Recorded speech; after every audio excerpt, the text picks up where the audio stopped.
கடவுள் ஏன் கல்லானான் மனம் கல்லாய்ப்போன மனிதர்களாலே கடவுள் ஏன் கல்லானான் மனம் கல்லாய்ப்போன மனிதர்களாலே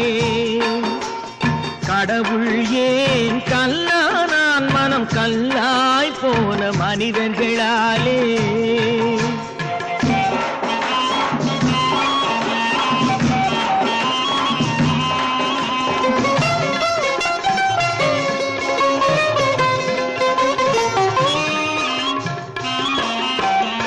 கொடுமையை கண்டவன் கண்ணை இழந்தான் அதை கோபித்து தடுத்தவன் சொல்லை இழந்தான் கொடுமையை கண்டவன் கண்ணை இழந்தான் அதை கோபித்து தடுத்தவன் சொல்லை இழந்தான்